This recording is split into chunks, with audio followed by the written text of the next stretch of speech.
Hola muchachos, ¿cómo están? Buenas tardes ya con todos. Les saluda el profesor Francisco Mendoza. Tenemos hoy una nueva clase de tu curso preferido, que es el curso de Historia del Perú. Está pasando un ovni por mi casa en este momento, ¿ya? Y vamos a trabajar el avance 24. Recuerden que todavía les debo una semana de clase que ya tengo que coordinarla bien cuando lo podemos hacer en la tarde, ¿ya?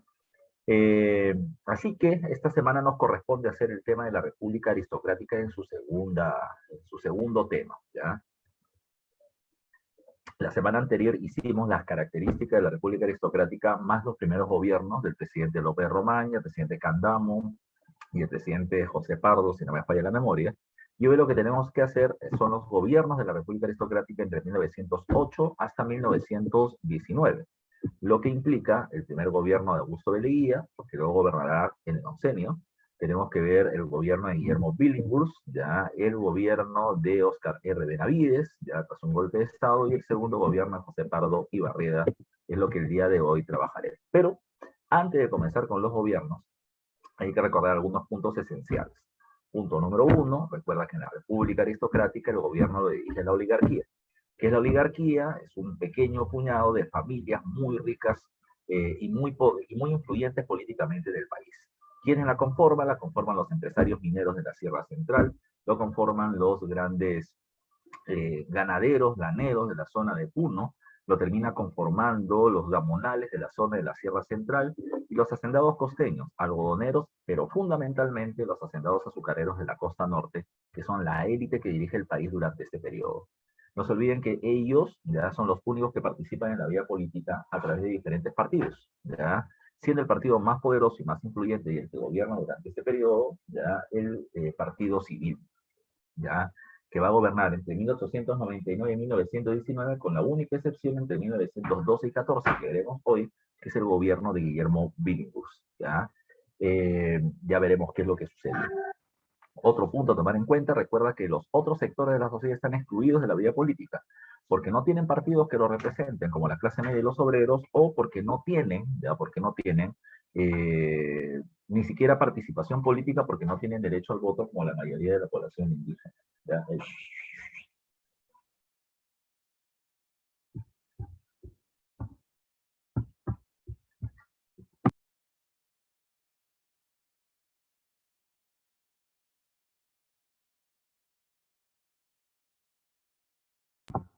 Ya. Entonces, recuerden ustedes también, muchachos y muchachas, que durante este periodo, como siempre había pasado, el Perú termina siendo un país exportador de materias primas. Y como le decía, somos un país poliexportador. La ventaja es que cuando sube el precio del caucho y baja el de algodón, no hay problema porque hay una suerte de equilibrio económico permanente. También hay una suerte de estabilidad política, en la medida que el gobierno central permite que hacendados gamonales y dueños de minas manejen sus provincias a su antojo siempre y cuando paguen sus tributos y no terminen permitiendo que los escándalos y las protestas sociales se terminen diseminando a nivel nacional. De manera que parece que hay tranquilidad. No hay casi golpe de Estado salvo contra Billinghurst, porque amenaza el poder de la oligarquía, ¿ya?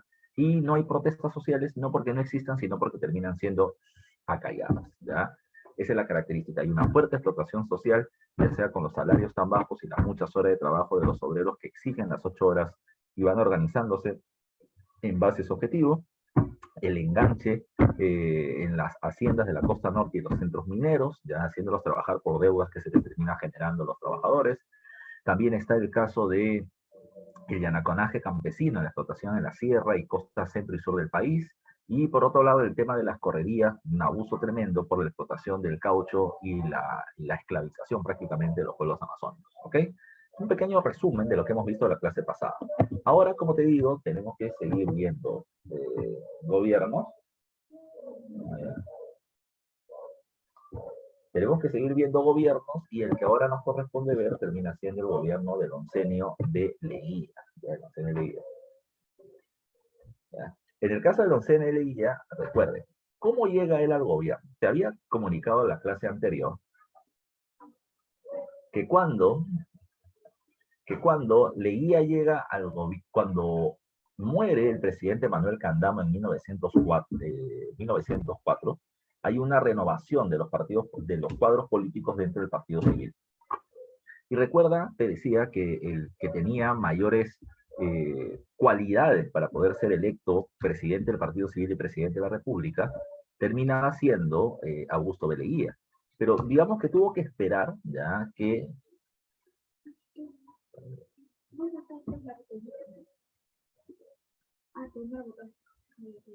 A ver, José Pardo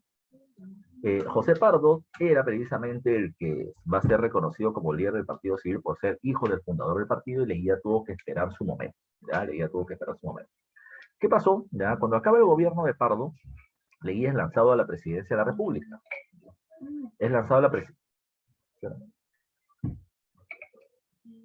Leguía es mandado candidato a la presidencia de la República en el año 1908 y termina ganando la elección con el respaldo del Partido Civil que tenía la mayoría electoral. ¿Ya? Bueno, cuando Leguía llega al gobierno, su gobierno va a terminar siendo, digamos que no muy complicado, pero hay algunos puntos que debemos tomar en consideración. El primero, y muy importante, era el tema del movimiento obrero. El tema del movimiento obrero. No se olviden que en el primer gobierno de Pardo nace el primer gremio, ya la primera unión de trabajadores, que es la Unión de Trabajadores Panaderos llamada Estrella del Perú, y que va a terminar reclamando la conformación de las 8 horas de trabajo a nivel nacional. ¿Ya? No lo van a conseguir, pero recuerda que en el gobierno de Pardo aparece un proyecto de ley llamado con el nombre del proyecto Manzanilla para beneficiar a los obreros, ¿ya? Para beneficiar a los obreros, que al final el Congreso desestima porque consideraba que era demasiado costoso. Pero también te había mencionado que los obreros entendieron algo. Solo organizándonos hemos terminado haciendo temblar un poco al gobierno y ya generó un proyecto de ley que, si bien fue rechazado, si le metemos presión podemos conseguir algunas cosas más. De esta forma, bajo esa línea, en 1911 va a terminar formándose el primer paro nacional obrero, que está precisamente en este cuarto punto del cuadro que estamos presentando en esta diapositiva. ¿Ya? El primer paro general obrero. ¿Qué significa esto? Durante 24 horas se va a terminar haciendo un paro de trabajadores a nivel nacional, ya a nivel nacional. Esto va a ser organizado por el gremio textil Vitarte en Lima y por el gremio de los trabajadores de la Hacienda Agroindustrial Chicama en Trujillo. Ellos son los organizadores de este paro de 24 horas, que tenía como objetivo no destruir maquinarias. El objetivo era simplemente no trabajar y terminar mostrándole al empresariado que, ¿ya? Si ellos no trabajan, las empresas no producen. Las máquinas no sirven de nada si es que no está el obrero para hacerlas trabajar. De tal manera que trátame bien y dame mayores beneficios. Esta protesta fue exitosa. Toma en cuenta algo que también te dije la vez pasada. Cuando hablamos del movimiento obrero no significa que todos los obreros son parte del movimiento obrero y las protestas. No llegan pero ni al 25% los trabajadores que están, digamos así, permanentemente en la lucha por sus beneficios. ¿Ya? Pero lo que sí hay que tomar en cuenta es que en muchas ciudades, a nivel nacional, la gente se plegó, ¿ya? Los que estaban detrás de la protesta terminaron presionando para que quien no quería estar en la protesta no vaya por lo menos ese día a trabajar. Y se logró, repito, un impacto muy fuerte porque se terminó generando grandes pérdidas a los empresarios. Recién los empresarios con ese impacto van a terminar buscando negociar con los trabajadores. Leguía convoca a los representantes de esta protesta y les plantea qué cosa quieren para no generar una protesta igual. Y ellos plantearon lo lógico, ¿no? Ya yo apunto lo más grande. Si estoy negociando, tengo que buscar lo más grande, ¿ya? Lo más grande. El que negocia al frente no te va a querer dar lo más grande, entonces vamos a poder llegar a un punto de equilibrio. Eso es lo que se va a hacer. Precisamente, ellos planteaban 8 horas de trabajo y Leguía le va a terminar diciendo, no, compadre, eso no, ya, eso no te voy a dar. Pídame otra cosa. Plantéenme qué problemas tienen ustedes en sus centros laborales. Y es ahí donde viene un punto que los obreros reclaman. Los obreros dicen, yo trabajo, por ejemplo, en una empresa maderera, ya, y nosotros terminamos trabajando con sierras eléctricas en donde estamos cortando la madera permanentemente. Y uno de los accidentes más naturales hasta ahora es que se te vuelve un dedito, ya, que te vuelve un dedito, ya. Bueno, se me vuelve un dedo, entonces, ¿qué pasa? Si se me vuelve un dedo, por lo menos ese día no voy a poder trabajar. Y los próximos días que voy a estar con antibióticos y demás, no voy a poder trabajar. ¿Qué es lo que pasaba? Dicen los trabajadores. El problema está en que tenemos algunos jefes o empleadores que son buena gente, y nos terminan llevando alguna posta de salud, nos terminan curando, nos terminan cuidando y resuelven nuestro problema. Y los próximos días que no trabajamos, bueno, o me los pagan porque ha sido un accidente, o no me los pagan, pero por lo menos no me votan, ¿ya? Por lo menos no me votan. Eh, pero la cuestión está en que hay muchos otros empresarios que les llegan y dicen, bueno, si no trabajas no te pago, ¿ya? Entonces, no hay nada que obligue primero al empresario a terminar curando las heridas y pagando al trabajador que durante su tiempo de trabajo tuvo un accidente. Ni tampoco hay una ley que obligue a terminar cuidando a los trabajadores para evitar los accidentes. De tal forma que, tomando en cuenta ello, también reclamaban otro punto, que en muchas industrias donde ellos trabajaban, en muchas fábricas, yo trabajé en un punto A. Por ejemplo, tengo que moverme de un punto B un poco alejado para mover productos o maquinarias o recursos para trabajar, pero cuando paso por acá hay una fila interminable, apilados, ya máquinas sobre máquinas, y muchas de estas se caen y a veces caen sobre los trabajadores generando accidentes. Entonces, se está generando, repito, una suerte de ambiente laboral muy tenso, donde los trabajadores se pueden ver afectados. Entonces, escuchando todo eso, la guía dice, bueno, vamos a hacer un proyecto de ley. Y la ley se va a llamar la Ley de Accidente de Trabajo. ¿Qué decía la Ley de Accidente de Trabajo? La Ley de Accidente de Trabajo terminaba diciendo algo bien simple, ¿ya? Bien simple. Que si tú sufrías un accidente dentro del centro laboral, el empleador estaba obligado, ya obligado a curar tus heridas, que van a pasar por sus gastos, ya por sus gastos, y los días que no trabajes por ese accidente te lo va a tener que indemnizar, ya te lo va a tener que pagar. Si sufres un accidente muy grave, una máquina te queda en la columna y te quedas inválido o te mueres, ellos te van a tener que dar una indemnización por invalidez permanente, ¿ya? Para que no sucedan esos accidentes, evidentemente, uno, las empresas tienen que terminar teniendo áreas seguras por donde termine transitando los trabajadores y evitar los accidentes, y dos, ponerle indumentaria, la ropa, para poder evitar el accidente. Pero ¿cómo puedes evitar que te corte un dedo en este aserradero? Un guante bastante grueso. Se puede precisamente hacer eso, se hacía eso.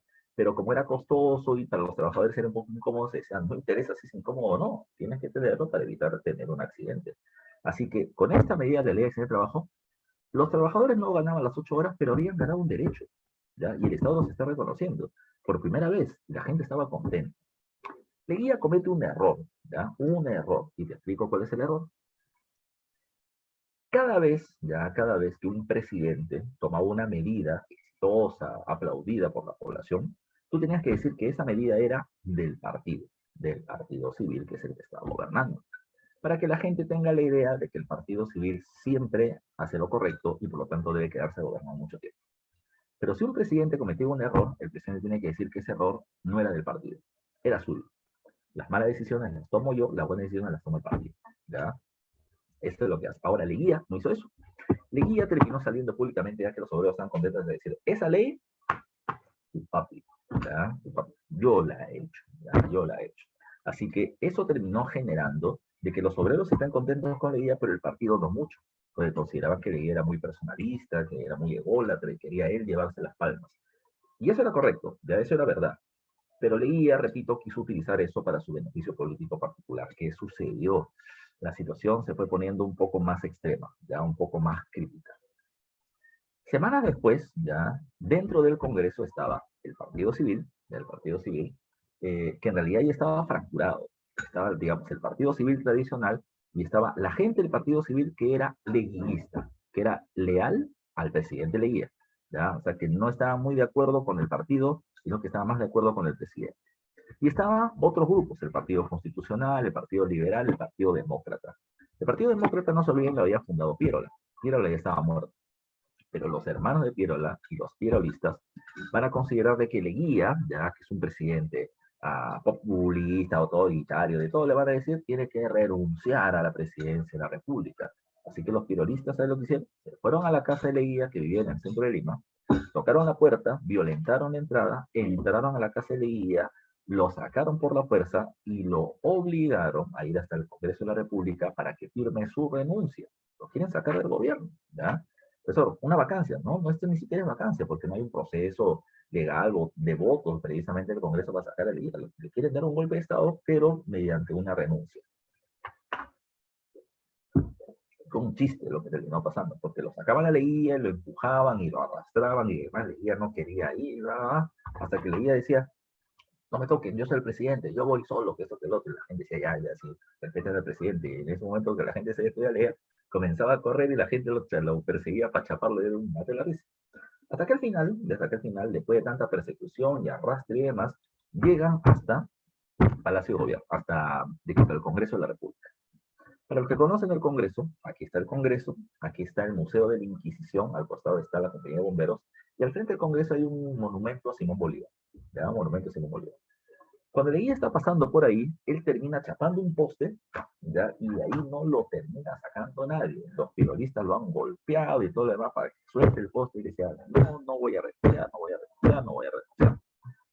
Un grupo de policías que vio el caso dijeron, oye, ¿qué está pasando ahí? Vieron un tumulto y se acercaron, trajeron refuerzos y liberaron a Leguía. Y Leguía evitó su renuncia, ¿ya?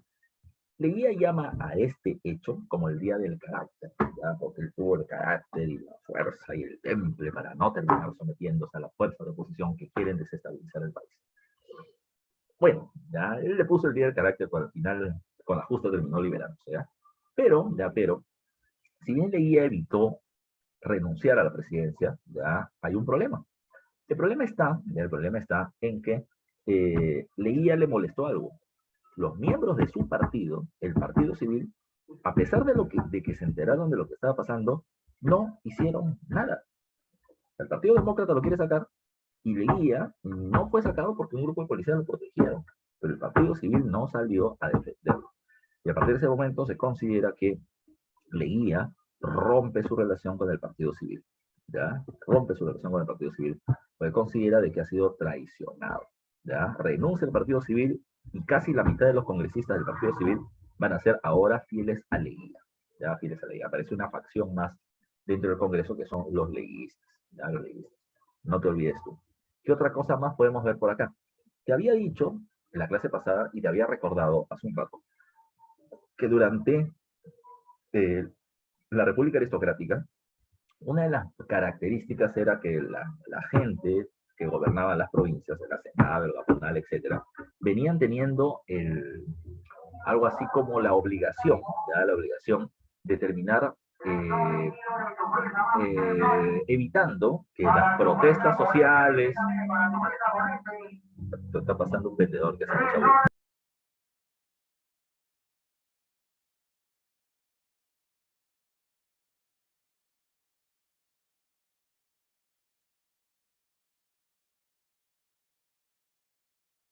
Ya, está metiendo pitufresa. ¿Ya? A ver, entonces te decía, a pesar de que se quería evitar que se conocieran las protestas sociales a nivel nacional, hubo un grupo de intelectuales sanmarquinos que terminaron, por el contrario, dando a conocer lo que venía pasando. Estos son tres, y ahí están sus nombres: Pedro Zulen, Dora Mayer y Joaquín Capel, ¿ya? Pedro Zulen, si lo puedes terminar viendo acá, terminaba siendo el de ascendencia china, se va a convertir luego en director de la Biblioteca de San Marcos, y es uno de los principales denunciantes de la explotación social existente, sobre todo con respecto al abuso sobre los campesinos y los trabajadores mineros. La asociación proindígena que se crea en San Marcos terminó teniendo esa característica, ese fin de denuncia contra los abusos laborales existentes. Pedro Zulen, Dora Mayer, Joaquín Capello, Guillermo Billinghurst, ¿quién más? El propio Matías Manzanilla, eran un grupo de intelectuales que venían teniendo una posición social más comprometida con las demandas del pueblo. O sea, no solamente era un grupo de intelectuales de clase media que se sentían, digamos así, alejados de la población. No, tenían una conciencia social diferente y terminan denunciando cosas. Recuerda que Pedro Zulen es el nombre, ya es el nombre del director, o disculpa, es el nombre que tiene la biblioteca de San Marcos, ¿ya? Eh, Pedro Zulen de ascendencia china, además terminaba teniendo un origen, digamos, de clase media popular, ¿ya? No tenía mucha plata. Dora Mayer, por el contrario, vino de una familia muy adinerada y ella babeaba por Pedro Zulen, ¿ya? Pero Pedro Zulen nunca le hacía caso. Era un caso muy peculiar también, ¿ya? Pero repito, este grupo es interesante en la medida que termina denunciando los abusos por parte de la élite oligárquica sobre los trabajadores. Salgamos de este punto y nos vamos al otro, ¿ya? Y nos vamos al otro. Otro de los casos importantes de la época del gobierno de Leguía. A Leguía, en su primer y segundo gobierno, se le suele reconocer como un presidente regalón, ¿ya? porque en sus dos gobiernos se van a terminar estableciendo acuerdos fronterizos con otros países, lo que implica, ¿ya? Lo que implica que se va a terminar estableciendo tratados limítrofes y cesión de territorios con otros países. Y se le ha puesto esa mancha negra de ser un presidente que regaló territorios. ¿Ya? Entonces, veamos qué cosa fue lo que sucedió. ¿Ya?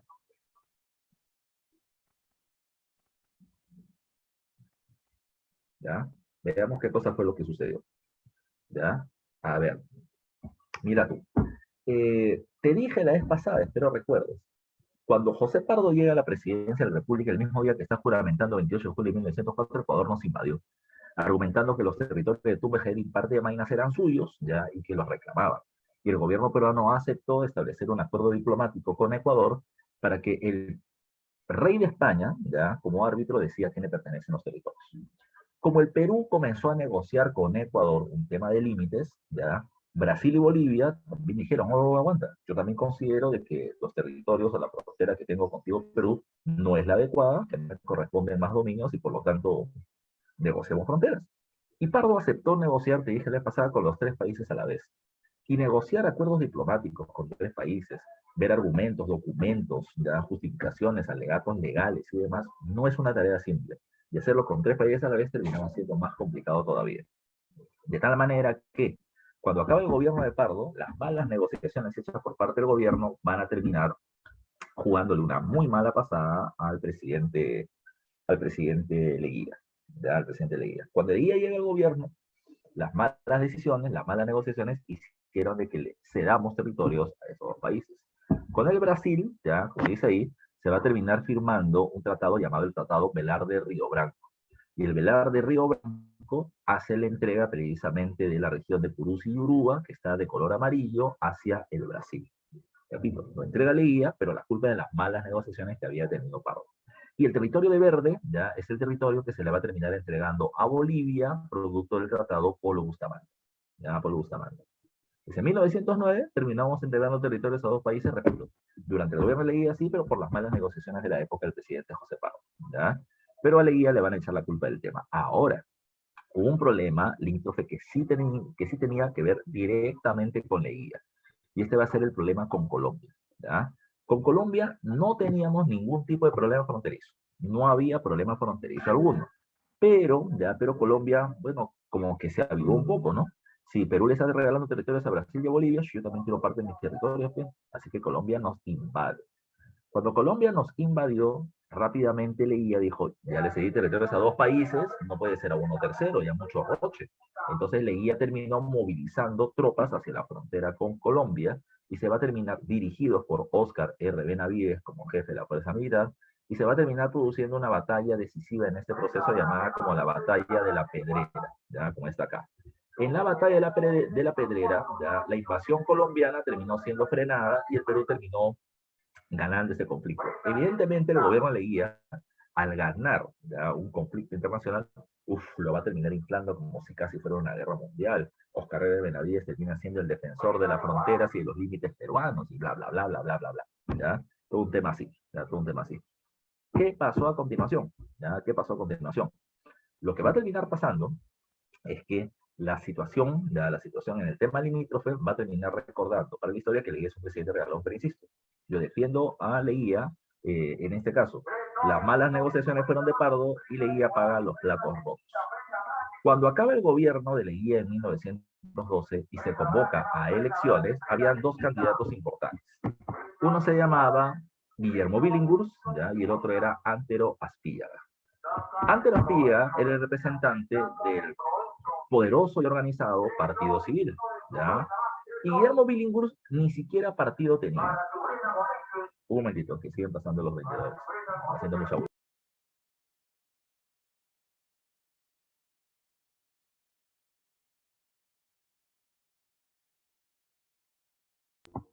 Ya, sigue haciendo bulla el día. Ya, a ver, te recuerdo. Ya, a ver, te recuerdo. Eh, te recuerdo. Billinghurst había pertenecido al Partido Demócrata. Billinghurst había sido ministro de Relaciones Exteriores durante la época del presidente Pierola, ¿ya? Y había sido alcalde de Lima por el Partido Demócrata entre 1908 y 1910. Pero para las elecciones del año 12, él quiso ser candidato a la presidencia de la República y le pidió al Partido Demócrata que lo inscriban como representante. Pero no lo quisieron hacer. Es más, el Partido Demócrata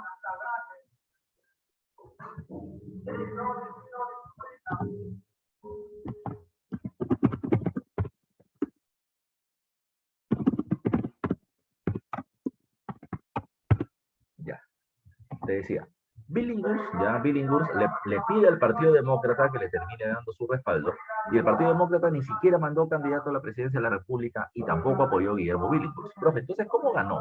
¿Respaldo de quién tuvo? Ajá. No se olviden que Leguía había renunciado al Partido Civil, ¿ya? Leguía había renunciado al Partido Civil, y precisamente por darle la contra al Partido Civil, para darle la contra al Partido Civil es que va a terminar respaldando a Guillermo Billinghurst. Ese es su principal aliado político, los leguistas, que todavía estaban en el gobierno y por lo tanto van a hacer una campaña a favor de Guillermo Billinghurst. Pero a pesar de eso, Billinghurst no va a ganar la elección por ese punto. Billinghurst gana por otro lado, y te explico. Recuerda que el que entra en política comienza a asumir algunos puestos y algunos cargos, y en política el que tiene algún puesto y cargo quiere tener más, ya quiere tener más.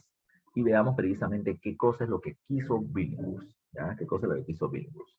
A ver, Guillermo Billinghurst, año 8, fue alcalde de Lima, que no es un cargo nada especial, es alcalde de la capital del país. Guillermo Billinghurst, ¿qué es lo que va a terminar haciendo? ¿Ya? ¿Qué es lo que va a terminar haciendo? ¿Ya? A ver, te explico. Cuando él fue alcalde de Lima, él terminó tomando dos medidas importantes. Número uno, terminó estableciendo mercados obreros, así se le llama, mercados obreros, en donde si tú terminabas siendo un obrero, que ibas con tu carnet de que trabajabas en alguna empresa o en alguna industria y la presentabas en este mercado, te terminaban dando alimentos ya de primera calidad o de primera necesidad a bajo precio, ¿ya? A bajo precio. Eso es lo que se va a terminar estableciendo, ¿ok?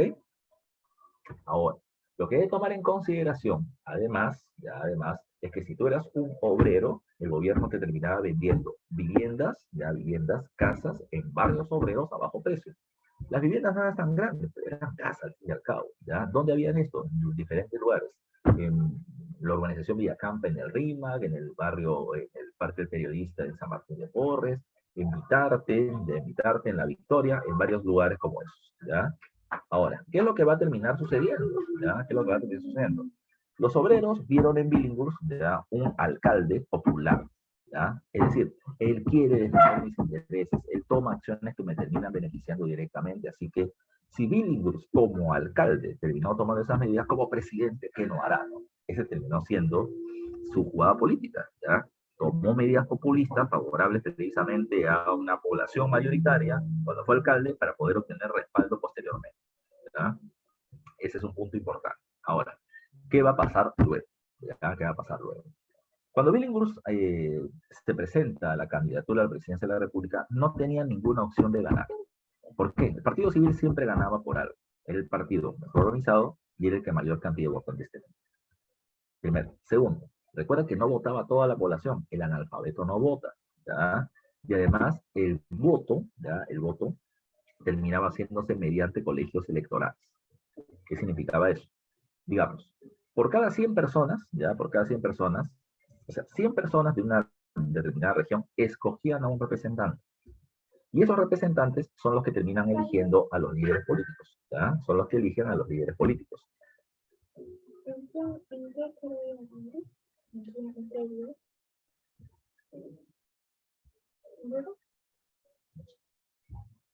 ¿Ya? Ahora, ¿qué es lo que va a terminar pasando? ¿Ya? ¿Qué es lo que va a terminar pasando? Vuelvo a repetir. Billinghurst no tiene opción de ganar. La gente, repito, el Partido Civil ya tiene la mayoría de los votantes y hay, repito, voto intermedio. La gente vota por representantes, los representantes escogen a los gobernantes, ¿ya? Si de esa manera, habían 4 o 5 ciudades que eran las que determinaban siempre la victoria del Partido Civil. Lima, Arequipa, Trujillo, Cusco. ¿ya? Lima, Arequipa, Trujillo, Cusco, Huaraz, ¿ya? Eran las 5 ciudades que terminaban determinando la victoria de un candidato. Y las 5 ciudades, la que mayor cantidad de votos tenía siempre era el Partido Civil. Entonces, Billinghurst, por más apoyo de los obreros que tiene, por más apoyo de Leguía que tiene, no tiene cómo ganar la elección. Porque aguanta, si Billinghurst no tiene cómo ganar la elección, ¿cómo diablos hablamos del gobierno de Guillermo Billinghurst? ¿Ya? Es que Billinghurst terminó haciendo otra jugada diferente. Billinghurst, ¿ya? Y su gente comienzan a ver la ley electoral, y la ley electoral decía algo, que si un tercio de los votos es declarado nulo, el proceso electoral se anula. ¿Ok? ¿Recuerdas? Si un tercio de los votos es declarado nulo, el proceso electoral se anula. Profe, ¿cómo es que un voto puede ser nulo? Por ejemplo, ya, por ejemplo, a ti te dan un recuadro con el símbolo del candidato que tú tienes que elegir y tú tienes que poner la aspa que cruce el recuadro. Si está fuera, es inválido. Pero no es por ahí por donde va a terminar yendo Billinghurst, ¿ya? Sino que, ¿ya? Sino que, por ejemplo, ¿ya? Por ejemplo, ¿cómo puedes hacer para anular tantos votos? Es un tercio. Entonces, ¿qué hizo la gente de Billinghurst? Los obreros y la gente que lo está apoyando electoralmente. Se iban a las mesas electorales de Lima, Arequipa, Trujillo, Cusco y Huaraz y comenzaban a golpear a los miembros de mesa, ¿ya? O les quitaban los documentos y terminaban rompiendo las ánforas, quemaban los papeles electorales y demás. Como el proceso electoral se vio alterado por esta violencia, entonces el proceso electoral en esas mesas terminaba siendo anulado. Y así se logró anular un tercio de los votos, ¿ya? Generando desmán. Por eso dice acá que Billinghurst boicoteó el proceso electoral haciendo ese tipo de ataques, ¿ya? Ahora, ¿qué va a pasar? Profe, entonces se convoca a un nuevo proceso electoral. No. De acuerdo a ley, ya de acuerdo a ley, no se podía convocar a un nuevo proceso electoral, sino que el Congreso aún vigente, el Congreso de la época Leguía, tenía que escoger al presidente de la República, ¿ya? Al presidente de la República. Y repito, los dos candidatos más importantes eran Antero Astilla del Partido Civil y Guillermo Billinghurst. Guillermo Billinghurst, se le había hecho una campaña electoral ligada precisamente al movimiento obrero. Y una de las imágenes más especiales de esa campaña electoral es la que está acá. Esta termina siendo una movilización de los obreros panaderos de Lima, ¿ya? En la Alameda de los Descalzos del distrito del Río, ¿ya? Y en esta campaña tú puedes ver precisamente un montón de trabajadores, aunque están bien vestidos con saco, corbata, camisa y sombrero, ¿ya? Que están parados o sobre los árboles con banderas del Perú, pero hay un par de cartelitos que terminan siendo importantes. En esta pancarta dice acá, tú lo puedes ver si estás en una pantalla grandecita, dice, esto será 20 centavos de pan si sale aspillada. Un cartel, una pancarta, y arriba un pancito chiquitito, ¿ya? Un pancito chiquitito, un pan francés, ¿ya? Segundo, mira esta pancarta que está acá y dice, esto será 5 centavos de pan si sube Billinghurst, ¿ya? Si sube Billinghurst. Y arriba ponen un pan baguette, el pan grande, ¿ya? Así se le llamó la campaña electoral de Billinghurst, el pan grande, el pan grande. ¿Qué es lo que estaba diciendo la gente? Que en la época de Billinghurst, con menos plata, se comerá más, ¿ya? Se comerá más. Porque Billinghurst se preocupa por los obreros, porque ya lo hizo dando alimentos baratos a los obreros cuando fue alcalde de Lima, ¿ya? Esa fue su campaña populista, ¿ya? Populista. Se le llama así, ¿por qué? Porque él no va a solucionar los problemas del pueblo, pero sí va a terminar tomando algunas pequeñas medidas para que la gente del pueblo esté contenta y lo respalde, ¿ya? ¿Qué pasó? Vuelvo a repetir. El Congreso de Leguía tiene que escoger al presidente. Entonces, los leguistas y la oposición, el Partido Civil, el Partido Liberal, etcétera, van a votar por Billinghurst, ¿ya? Para que él sea presidente. Pero la gente del Partido Civil también. Profesor, ¿por qué si ellos tenían un candidato que era Espiga? Lo que pasa es que el día que se iba a escoger a presidente, los obreros se pusieron en la puerta del Congreso, con fierros, con palos, con cadenas, ¿ya? Y les terminaron diciendo a los congresistas, ¿ya? Esta es la única puerta de entrada y de salida que tiene el Congreso, y ustedes tienen que escoger hoy día al presidente. Y si no escogen a Billinghurst, el día de hoy te esperamos a la salida, ¿ya? Con fierros en la mano. Los congresistas, sin presión alguna, evidentemente, escogieron a Billinghurst como presidente de la República, ¿ya? Como presidente de la República. A la fuerza, literalmente lo terminaron escogiendo. Entonces, ¿qué cosa fue lo que pasó? Pero lo que va a terminar pasando, ya lo que va a terminar pasando es que Billinghurst, repito, por un proceso boicoteado, llega precisamente a ser presidente de la República. Pero Billinghurst, de arranque, sabe que hay un problema, ¿ya? ¿Cuál termina siendo el problema? ¿Ya? Yo soy el presidente, yo dirijo el Poder Ejecutivo, ¿ya? Yo dirijo el Poder Ejecutivo, pero el Congreso en su mayoría es de oposición, ¿ya? Es de oposición, ¿ya? Y no me va a dejar gobernar muy bien. Aparte, ese Congreso de oposición representa los intereses de la oligarquía y ellos están unidos a la fuerza militar que también termina perteneciendo a este grupo social. Por lo tanto, Billinghurst decía, yo estoy como presidente y al frente tengo al Congreso y a los militares que en cualquier momento me pueden dar un golpe de Estado. ¿Cómo hacer para defenderme de ellos? Así que Billinghurst dijo, la calle. La calle termina siendo lo importante. Así como los obreros pelearon para que yo sea presidente, los obreros tienen que defenderme para que yo culmine mi gobierno. Si los militares quieren dar golpe de Estado, la gente tendrá que salir a defenderme. Pero para mantener a los obreros a mi lado, tengo que darle una serie de beneficios, claro está. Y es política, es política. Es lo mismo que debería ser Castillo, pero ha sido recontra inoperante. ¿Ya? Muy mal jugada sus piezas. ¿Ya? Billinghurst fue mucho más hábil por un tiempo. ¿Ya? Por un tiempo. ¿Qué pasó? Como Billinghurst necesita a los obreros, ¿ya? Entonces yo necesito de ellos, y entonces tengo que dar a los obreros parte de lo que piden. ¿Qué tenían los obreros? 8 horas de trabajo, mejores condiciones salariales, menos horas de trabajo, seguro y medidas como estas. Billinghurst no le puede dar todo, vuelvo a insistir, si les da todos los beneficios de un solo golpe, ya no van a necesitar a Billinghurst y por lo tanto Billinghurst pierde apoyo. Lo que Billinghurst hace es otra cosa, ¿ya? Billinghurst, ¿ya? Entre las medidas más importantes que establece está esto de acá, ¿ya? El Reglamento General de Huelgas, así se llama, el Reglamento General de Huelgas, pregunta de examen de admisión de San Marcos, ¿ya? ¿Qué es ese Reglamento General de Huelgas? En 1913 establece Billinghurst que las huelgas de los obreros son legales.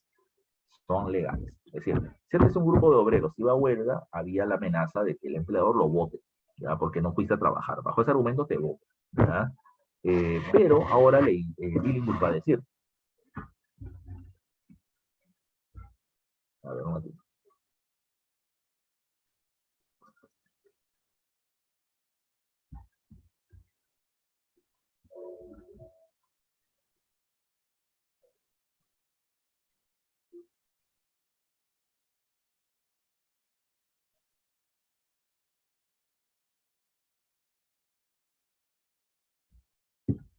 Ahora, ya te decía. Eh, Ahora, con esta ley, no los podrán votar, ¿ya? No los podrán votar, ¿ya? No los podrán votar. Entonces, ¿ya? Entonces, ¿qué es lo que va a terminar pasando? ¿Ya?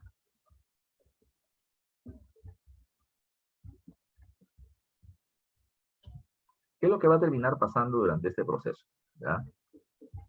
A ver, lo que va a terminar planteando Billinghurst, ya lo que va a terminar planteando Billinghurst es que si se da esta ley, no te van a poder votar, insisto, si no te van a poder votar, ya, si no te van a poder votar, había una serie de reglamentos, había una serie de elementos. Por ejemplo, si un tercio, ya, si el 30% de los trabajadores de una empresa va a huelga, ya va a huelga, el empleador no te puede despedir ni te puede descontar ese día trabajado. ¿Ya? Porque tú estás en tu derecho de terminar reclamando y protestando.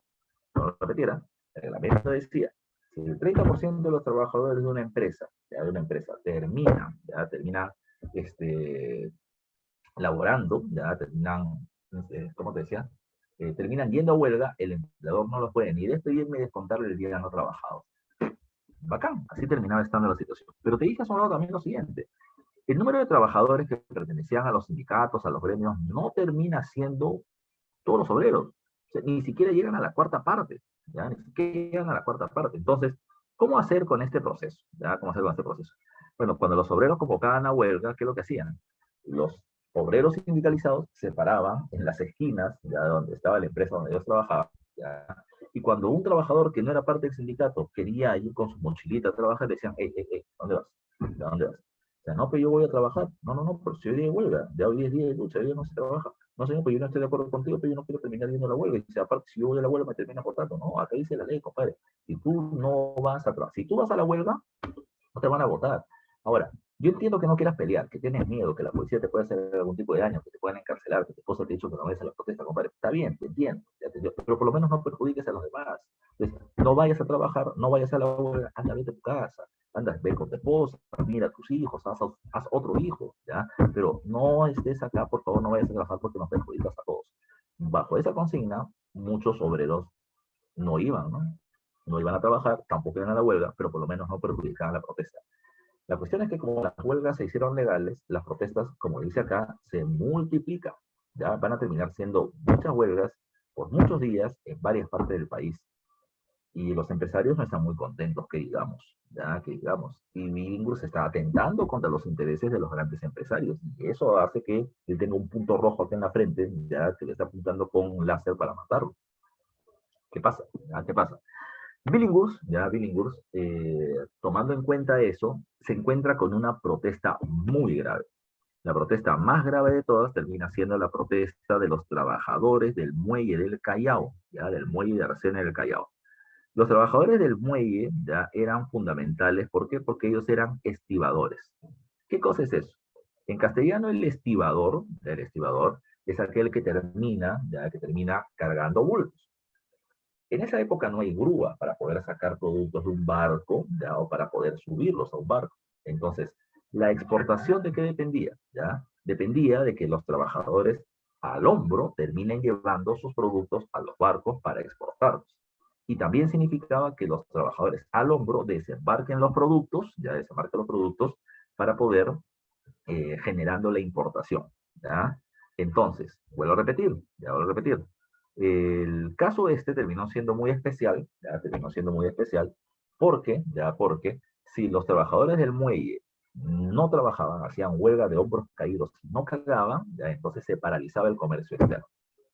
Estos trabajadores hicieron huelga no de uno ni de 2 días, hicieron una huelga que se estaba prolongando ya por 18 días, ya, 18 días, entonces, ¿qué cosa fue lo que pasó? ¿Ya? ¿Qué cosa fue lo que pasó? Como se estaba perjudicando el comercio y se perjudicaba a empresarios y se perjudicaba al Estado que no ganaba plata por impuestos, entonces se hizo lo siguiente, ¿ya? Se hizo lo siguiente, ¿ya? Entonces, ya se hizo lo siguiente. ¿Qué cosa es lo que pasó? ¿Ya? ¿Qué cosa es lo que pasó? ¿Ya? Lo que sucedió, ya lo que sucedió es que Billinghurst o los representantes del gobierno se acercan a los trabajadores del muelle y le van a decir, señores, ¿qué cosa quieren ustedes para terminar acabando esta huelga que nos está perjudicando? Y la respuesta de Billinghurst o la respuesta de los trabajadores fue bien simple. Señor, lo que nosotros terminamos queriendo son las 8 horas de jornada laboral. ¿Ya? Las 8 horas de jornada laboral. ¿Ya? Usted nos da las 8 horas y nosotros dejamos de hacer huelga. Y Billinghurst, repito, como te digo, que están afectando a empresarios, están afectando los ingresos del Estado, dijo, ya señores, ya. Para ustedes le va a dar las 8 horas, ya, pero cállense, ya, para ustedes nomás, solo para los trabajadores del muelle, para los demás no, porque todo el mundo va a pedir lo mismo. Señor, no se preocupe, denos la ley, nosotros no vamos a decir nada, ¿ya? Pero eso fue más falso que eso era, ¿ya? Lo que terminó pasando luego, es lo siguiente, ya, lo que pasó es lo siguiente. Cuando los trabajadores de otras empresas y otros gremios se dieron cuenta de lo que había terminado pasando, de que solo los trabajadores del muelle se le habían dado ese beneficio, la gente va a decir, oh, ¿por qué ellos terminaron consiguiendo las 8 horas de trabajo? ¿Ya? Y la respuesta va a terminar siendo, ay, que hicieron una huelga de 18 días y así presionaron al gobierno. O sea que como hicieron más días de huelga, entonces terminaron teniendo más beneficio. Perfecto. ¿Qué cosa voy a hacer yo? Voy a terminar haciendo 50 días de huelga, pues. Mientras más tiempo, más presión. Así que las huelgas ahora se multiplicaron mucho más aún, ¿ya? Mucho más aún. Se multiplicaron como locas. De tal manera que las huelgas ahora se descontrolaron. Y Billinghurst, que era entre comillas el gran aliado de los obreros y que los tenía controlados y de su lado, ahora pierde el control, ¿ya? Pierde el control. Billinghurst ya no tiene el apoyo de los obreros. Están comenzando a hacer más protestas por las 8 horas de trabajo que ellos también quieren. Así que al frente, el Congreso opositor y las Fuerzas Armadas ya vieron a un Billinghurst débil, sin respaldo popular, y aprovecharon el momento y golpe de Estado. Ya, golpe de Estado. El golpe de Estado ya le va a terminar dando ¿quién? ¿Ya? El golpe de Estado lo va a terminar dando Óscar R. Benavides. Este personaje pertenecía a la élite de la oligarquía, y además de eso terminaba siendo general del ejército. Además era muy conocido porque él había luchado, ¿ya? Él había luchado para poder evitar la invasión colombiana durante la época de Leguía, ¿ya? de tal manera que esto es lo que se va a terminar produciendo durante este periodo, ¿ya? Durante este periodo. ¿Qué más a tomar en consideración? ¿Ya? ¿Qué más a tomar en consideración? Eh, Cuando Benavides da el golpe de Estado, digamos que no hay mucho rechazo por parte de la población en su contra, ¿ya? En su contra. Repito, porque las acciones de Billinghurst habían terminado cayendo muy mal a la gente. El descontento, ya el descontento popular había sido muy grande, ya muy grande, y por eso mismo, ya y por eso mismo no venían teniendo todo el respaldo que Billinghurst hubiese querido. Repito, con su imagen debilitada, Benavides da el golpe de Estado. Benavides, ¿qué es lo que hace? ¿Ya? Benavides, ¿qué es lo que hace? Benavides llega al gobierno por golpe de Estado y dice, yo no vengo a quedar todo el tiempo, ¿no? Yo solamente vengo a poner orden, así como lo puse en el orden externo ante la invasión colombiana, vengo a poner orden dentro del país. Porque el presidente de la República no está haciendo su trabajo. Ya está haciendo su trabajo.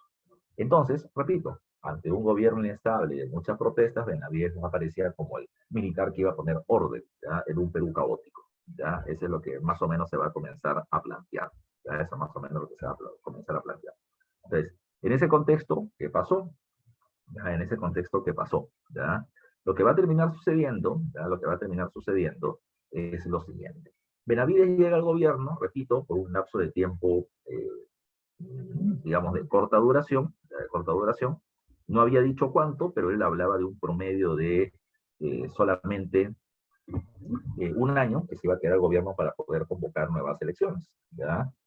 Pero veamos qué pasó. Durante el lapso de tiempo, durante el lapso de tiempo que él estuvo en el gobierno, ya entre el año 1914 y 15, ¿qué cosa fue lo que terminó sucediendo? ¿Ya? ¿Qué cosa fue lo que terminó sucediendo? Mira tú. Primero, durante su gobierno, se va a terminar utilizando de manera fluida el papel moneda, ¿ya? Profe, ¿qué es eso del papel moneda? Simple, el papel moneda terminaba siendo, a ver, el papel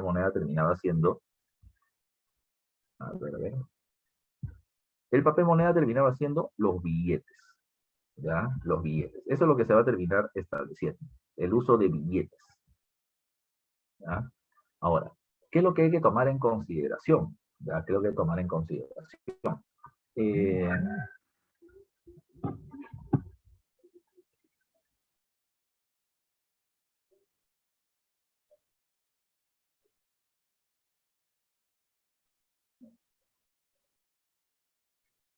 entonces, ¿qué es lo que va a terminar pasando? ¿Ya? ¿Qué es lo que va a terminar pasando? Repito, ¿por qué se habla? Porque es un dato importante el establecimiento del régimen de papel moneda.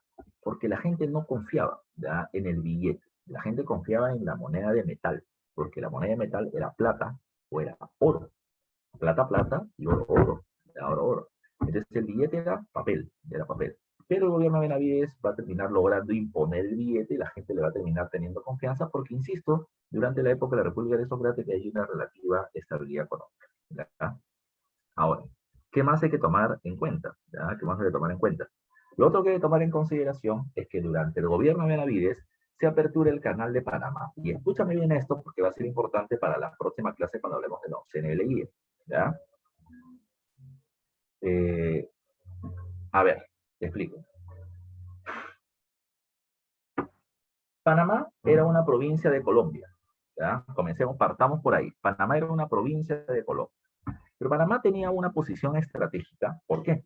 Porque tenía salida al Océano Atlántico por el oriente y al Pacífico por el occidente. ¿Ya? Pero lo más importante es que Panamá terminaba siendo una zona muy estrecha entre estos dos océanos. ¿Ya? Entre estos dos océanos.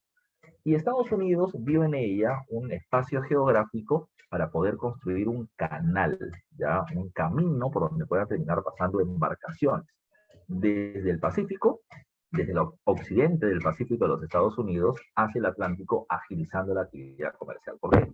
Porque recuerden que al igual que el problema que nosotros teníamos, Estados Unidos también. Los estados que estaban en la cuenca, en la orilla del Océano Atlántico, cruzaban el Océano Atlántico y llegaban a Europa y tenían un buen comercio, ¿ya? Pero los que estaban en el Pacífico, ya los que estaban en el Pacífico tenían que darle toda la vuelta a América, Norteamérica, Centroamérica, Sudamérica, darse la vuelta y cruzar todo el Atlántico de sur a norte para llegar a Europa. Y eso era dificultoso. Si se hacía un canal por Panamá, se agilizaba, ¿ya?, la entrega de gran cantidad de productos por embarcaciones utilizando el canal. Pero no era fácil, ya te dije, Panamá era una provincia de Colombia. ¿Qué hace Estados Unidos? Le toca la puerta a Colombia y le dice, te compro Panamá.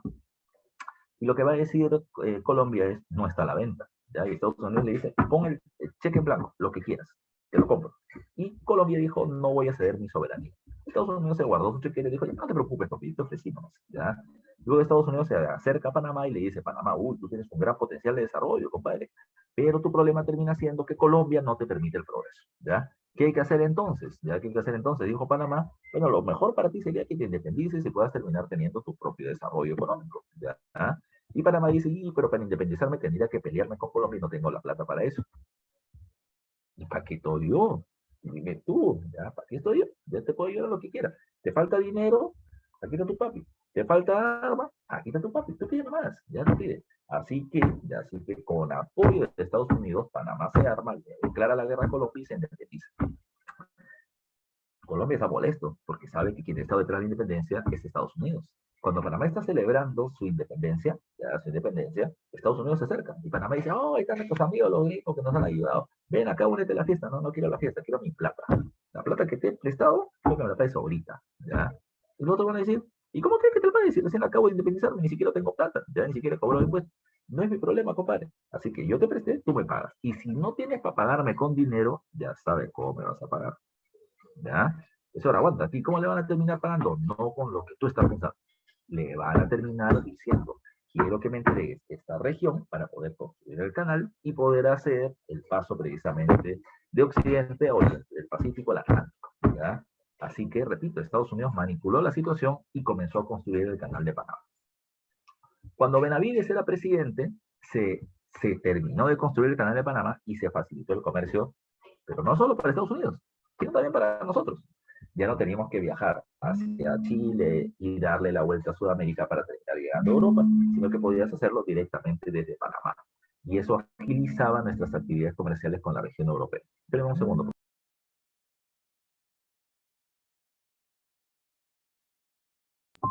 Ya, entonces, ¿qué es lo que va a terminar pasando ahora? Otro punto importante, ya otro punto importante. Se inició la Primera Guerra Mundial. ¿Ya? Se inició la Primera Guerra Mundial. Recuerden que, ¿cuál es el evento? A ver, muchachos, ¿ya? ¿Cuál es el evento con el que se inicia la Primera Guerra Mundial? A ver, muchachos de selección, ¿ya? ¿Cuál es el evento con el que se inicia la Primera Guerra Mundial?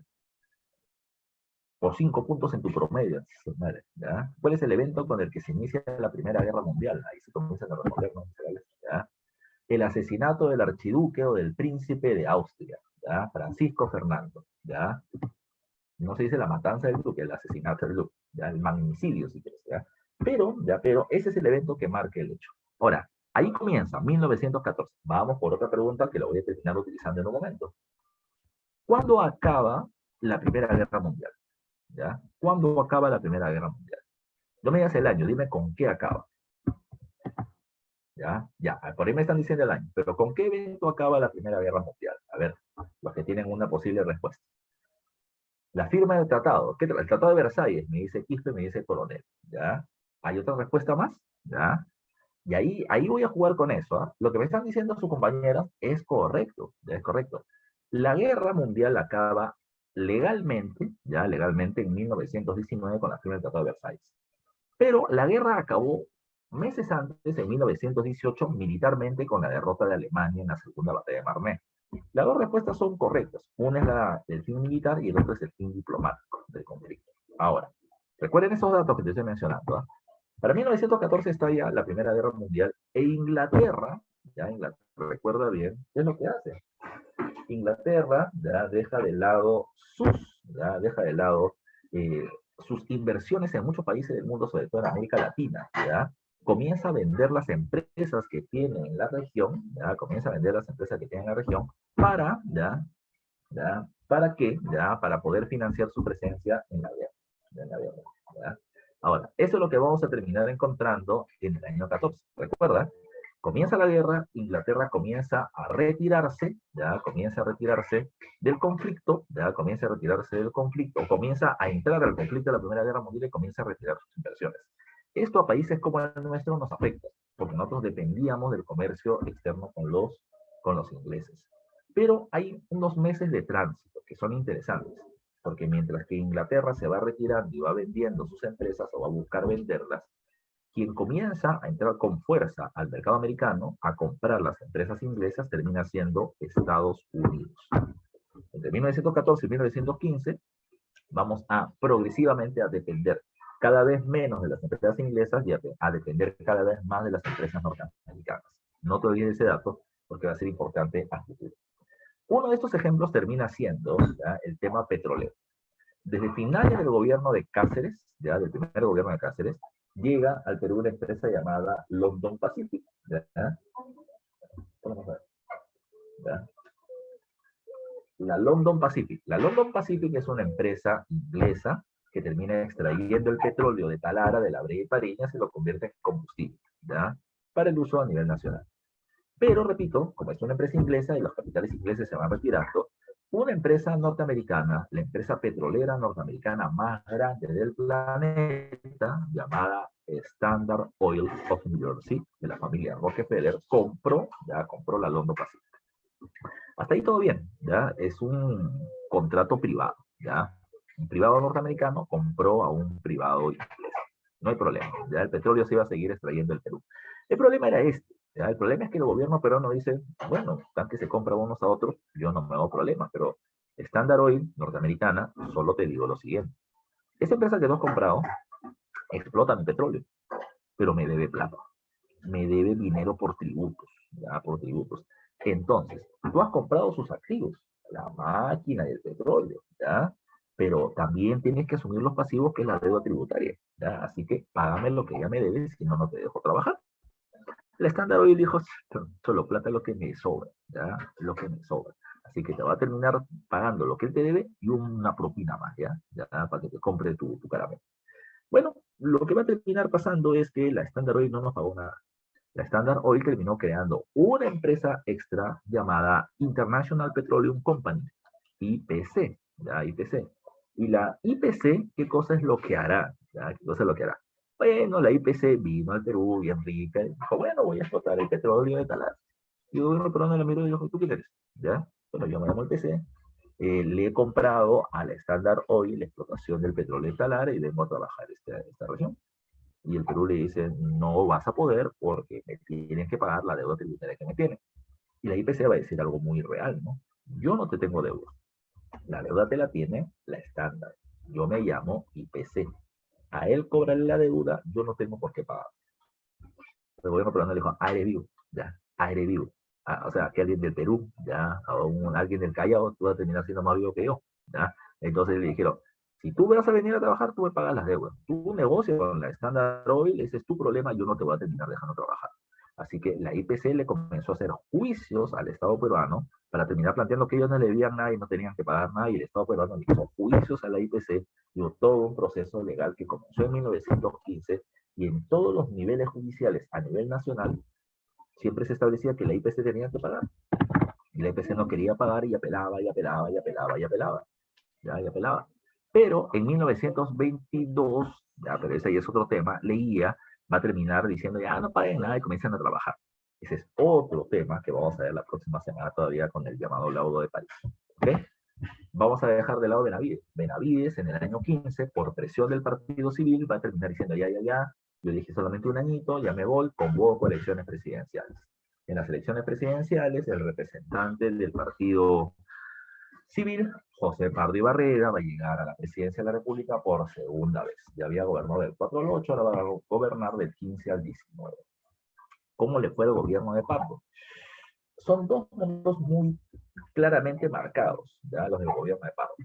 Del año 15 al año 18 le va bien, es poco, le va excelentemente bien, ya, excelentísimamente bien, ya, pero del año 18 al 19 le va a terminar yendo muy mal, ya. ¿Y por qué? Porque justo durante su gobierno es que se produce la Primera Guerra Mundial. Ya la economía se había terminado reactivando, Estados Unidos tiene muchas inversiones en América Latina, y Estados Unidos ve en los países que están peleando, Inglaterra, Francia, Rusia y todo lo demás, Estados Unidos no ve países peleando, ve gente que puede comprar productos, ¿ya? Ve negocio, ya ve negocio. ¿Qué cosa es lo que quieren los militares? ¿Qué cosa usan los militares? Uniformes, ¿no? El uniforme se hace de lana de algodón. Estados Unidos le decía, a ver, país de América Latina, tú produces lana de algodón, véndeme la lana del algodón. Y lo transforman en uniformes, se lo vendo a los aliados, ¿ya? ¿Qué cosa quiere esa gente que está en el campo de batalla? Quiere comida. A ver, países como Perú, véndame comida, Estados Unidos los enlata y se lo vende a los aliados. ¿Qué cosa quieren esos? Armas. Perú, véndeme hierro, ya véndeme cobre. O sea, agarro tu materia prima, te termina dando valor agregado, transforma en armas y se lo vende a los aliados. Ese es el negocio, ¿ya? Estados Unidos gana un montón de plata, pero también nos hace ganar mucha plata a nosotros, a los países de América Latina. Cuando te digo nosotros, no te digo ni a ti ni a mí, ¿ya? Pero sí va a terminar generando dinero en el país. ¿Esto qué generó? ¿Ya? Como Estados Unidos tiene una gran demanda, ¿ya? De materias primas, ¿ya? De materias primas, entonces en el Perú van a haber muchos empresarios que dicen, uy, si Estados Unidos quiere, yo se lo doy, yo se lo doy. Así que comenzaron a formarse muchas empresas, ¿ya? Los empresarios van a formar muchas empresas para poder, para poder satisfacer lo que Estados Unidos terminaba queriendo, ¿ya? Pero recuerda lo siguiente, acá me están preguntando por el interno, profe, pero Estados Unidos se da más. Por supuesto que sí, ¿ya? Estados Unidos vende un uniforme a 200, ¿ya? A 200, y la materia prima que el Perú ha vendido es por 50, ¿ya? Yo te pago 50, le doy valor agregado, lo vendo por 200, yo gano 150. Esa termina siendo la movida de los norteamericanos, que definitivamente ellos ganan más. Eso no lo estoy discutiendo, pero lo que sí hay que tomar en cuenta es que muchos empresarios abrieron una empresa generando ganancias para ellos, ganancias por el Estado por el impuesto y puestos de trabajo. Entonces, en ese momento de la guerra hay crecimiento económico. Pero siempre hay que mirarlo todo con pinzas, porque no todos ganan, ¿ya? Siempre va a haber, cuando alguien gana, otro pierde, siempre va a haber prejuicio para otros. Te explico cuál es la parte complicada de este proceso. La gente tiene chamba, por supuesto. La gente no chambea 8 horas al día. La gente chambea 10, 12, 14. ¿Ya? Tiene chamba, pero una fuerte explotación laboral también. Pues ahora, ya, en ese momento la gente comienza a protestar. No, la gente no protesta. ¿En qué momento vas a protestar? Estás chambeando 14 horas al día. ¿En qué momento sales a protestar? ¿Ya? Tú sales de tu casa, es una hora para llegar a la chamba, una hora para terminar regresando, va 16 horas, ¿ya? Tienes que llegar a tu casa a descansar, tienes que ver a tus hijos, tienes que ver a tu esposo, tienes que hacer otros hijos. ¿En qué momento protestas? ¿Ya? No hay forma, no hay tiempo, ¿ya? No hay tiempo. Entonces, ¿qué es lo que va a terminar pasando? Durante la época de la guerra, como había chamba, la gente tenía un salario, estaba molesta, pero no protestaba. Segundo tema, ¿ya? Segundo tema. Cuando se exporta mucho, ¿ya? Cuando se exporta mucho, ¿ya? A país, en este momento, en ese caso, a Estados Unidos, nosotros le vendemos productos a Estados Unidos y que entra mucho al Perú, entra mucho dólar. Preguntan muchachos, esta pregunta la he hecho un montón de veces. ¿Qué pasa cuando ya entra demasiada divisa extranjera? ¿Qué pasa con la moneda nacional? ¿Ya? Habla, responde por tu clase de economía. Haz quedar bien a tu profe, ¿ya? No sé si es Acevedo o Bazán, ¿ya? Nuestra moneda se devalúa, ¿ya? Nuestra moneda se devalúa, dice Romero, y eso es lo correcto, ¿ya? Muy bien, María Fernanda, eso es lo correcto. Cuando entra mucha divisa extranjera, la moneda nacional se devalúa. ¿Qué significa que se devalúa? De que puedes comprar menos productos con la cantidad de masa salarial que tienes. Es decir, si antes con un sol yo podía comprar 10 panes, ahora puedes comprar 6 o 5. Esa es la devaluación de la moneda. Y eso es lo que va a pasar. La gente trabajadora sigue ganando su mismo salario, pero cada vez puede comprar menos cosas. Entonces, tengo chamba, pero no puedo terminar alimentando a toda mi familia porque los productos son caros. Esa es una parte negativa también. Otro punto más, ¿eh? Saca en cuenta lo que te voy a decir. Imagínate que tú eres un hacendado azucarero. Tú tienes 1000 hectáreas de tierra, como 1000 canchas de fútbol, ¿ya? Para poder cultivar, ¿ya? Ahora, tú antes en esas tierras cultivabas azúcar, café, papa, maíz, camote, ¿ya? Porque todo eso se vende y al fin y al cabo es ganancia. Pero en este momento de la guerra, Estados Unidos te pide azúcar, azúcar, azúcar. Antes el kilo de azúcar yo lo vendía a 3 soles 20. Ahora, por la demanda de Estados Unidos, el kilo de azúcar está a 10 soles. Pregunta, tú eres un empresario y tienes 1000 hectáreas de tierras para el cultivo. Durante este momento que Estados Unidos está pidiendo azúcar y está pagando mucho por el azúcar, pregunta, ¿qué cultivarías tú? ¿Camotes? ¿Ya? ¿Camotes? Que el kilo está a 80 céntimos, o cultivarías azúcar que el kilo está a 10 soles. ¿Ya? ¿Qué cultivarías tú? A ver, te estoy dando la respuesta facilita. ¿Ya? ¿Qué cultivarías tú?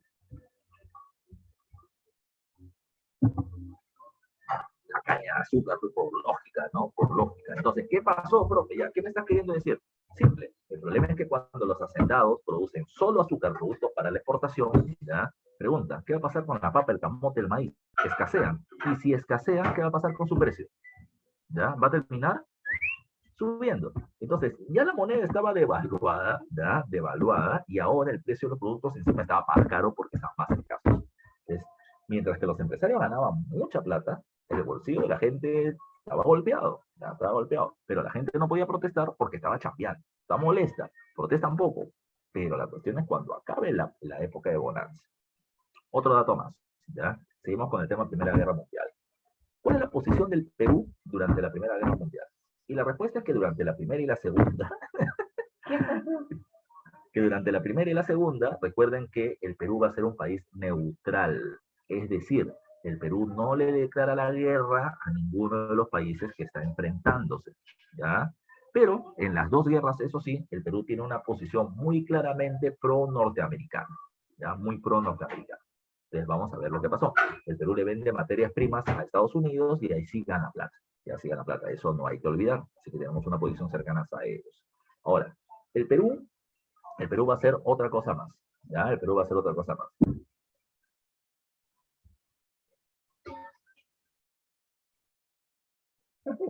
El Perú va a hacer otra cosa más. Te explico. Ya te explico.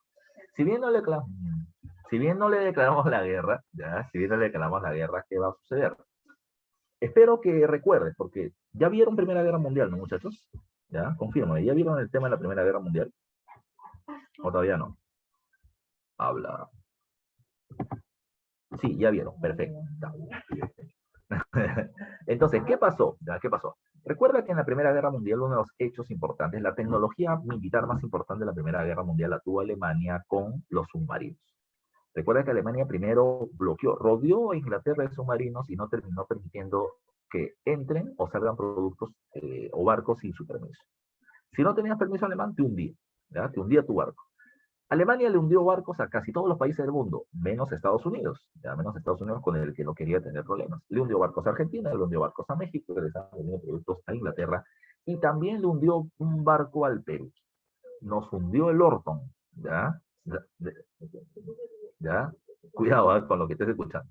Nos hundió el Lorton, así se llama el barco, nos hundió el Lorton, la embarcación peruana con la que estábamos vendiendo, ¿ya?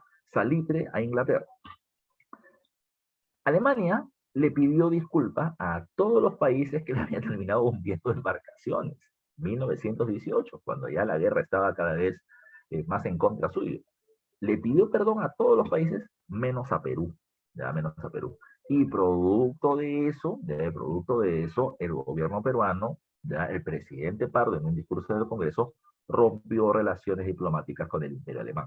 No le declaró la guerra, pero votamos a su embajador y trajimos el nuestro, ya como diciendo, te odio, ya no voy a ser tu amigo, ya así le dijimos a Alemania.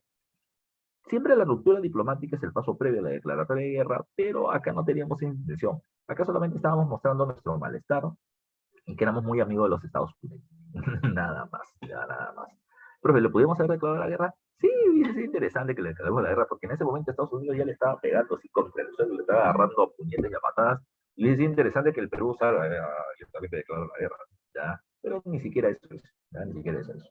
Ahora, todo anda bonito. Mientras que hubo guerra, las exportaciones crecieron, más trabajo, los empresarios estaban bien, el Estado tenía plata y todo lo demás. Pero insisto, no todo terminaba siendo felicidad. Devaluación monetaria, alza de los productos de los precios de la primera necesidad. Y aparece un tema especial. La protesta en Puno. ¿Ya? La protesta en Puno. Antes de terminar de explicar lo que está en este cuadro. La protesta en Puno. En el departamento de Puno, en diversas ciudades aparecieron múltiples protestas. Hubieron protestas en Huancané, Ilave, Azángaro, Puno, entre otras regiones más, entre otras provincias más. ¿Por qué la protesta? Por un lado, por el abuso ancestral de los gamonales contra los campesinos y contra los pastores. Pero otro tema es el siguiente. El material, ya, o la característica de la época de la Primera Guerra Mundial era la exportación de materias primas, y una materia prima importante era la lana. La lana. Ya no te olvides tú, y la lana se sacaba de esa zona de Puno. Los gamonales, los hacendados dueños de tierras y creadores de vicuñas y alpacas, se dieron cuenta que este era el momento. La lana había aumentado su precio exponencialmente. Vamos a poner un precio X, pasó de valer 20 soles, ya el kilo de lana a valer 35. Uy, los gamonales dijeron, acá me termino haciendo mi Navidad. Como yo necesito más lana para vender, entonces necesito criar más ganado, más ganado, y por lo tanto necesito más tierras, ¿ya? Por lo tanto necesito más tierras. ¿Qué sucedió entonces? ¿Ya? ¿Qué sucedió entonces? Lo que va a terminar pasando, ya lo que va a terminar pasando es que estos patas comenzaron a incrementar sus terrenos, tomando terrenos a la fuerza para poder tener una mayor crianza de ganados. Y de esa manera alimentar con pasto e ichu a su ganado. Problema más grande todavía. Mientras que el gamonal tenía más tierra, el pequeño pastor tenía menos tierras para alimentar a su ganado. Y por lo tanto no podían aprovechar el momento internacional de la guerra mundial para poder tener más dinero. El gamonal se hizo más rico y los otros no podían aprovechar la situación. Y eso terminó generando múltiples protestas. En todo Puno hubieron levantamientos. Pero el caso más emblemático seguramente es el levantamiento de Teodomiro Gutiérrez Cuevas, ¿ya? Congresista de la República, que fue a Puno y movilizó a la gente en Huancané y terminó haciéndose llamar Rumimaki. ¿Ya? Rumimaki. ¿Ya? Rebelión de Huancané 2024. ¿Ya? ¿Qué va a terminar pasando? ¿Ya? ¿Qué va a terminar pasando acá? Como dice en la diapositiva, dice, levantamiento de Rumimaki. ¿Se produce por qué? Por la expansión de las haciendas latifundistas con apoyo del Estado. ¿Por qué los gamonales dueños de ganado van a terminar teniendo apoyo del Estado? Porque no te olvides que estamos en república aristocrática. Y como ya te dije antes, la república aristocrática no significa, ¿ya?, que el presidente solamente sea hacendado de la élite. Toda la élite, la oligarquía gobierno tiene presidencia, ministerios, congresistas, alcaldías, jueces y demás. O sea, controlan el Estado por completo.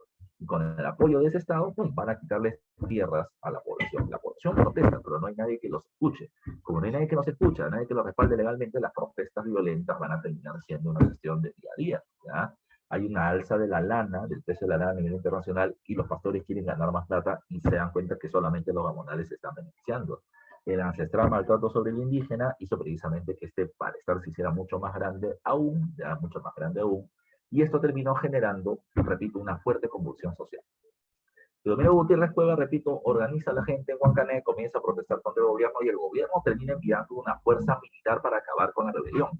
Como este pata, como Rumi Maki terminaba siendo congresista, el militar que fue por allá terminó dándole el respectivo respeto, y en lugar de atacarlo, terminaron decidiendo atacar o acabar la protesta de manera pacífica. O sea, no atacarlos violentamente. Pero el gobierno y la oligarquía dijeron, no puede ser posible que los estemos tratando así, si no voy a tener que negociar con todos. Así que lo que se hizo fue enviar un segundo batallón que arrasó con los levantamientos en Puno. Teodomiro Gutiérrez Cuevas terminó presidente de la cárcel y de él no se supo más. Unos dicen que escapó de la cárcel y se fue del país, otros dicen que terminó siendo asesinado.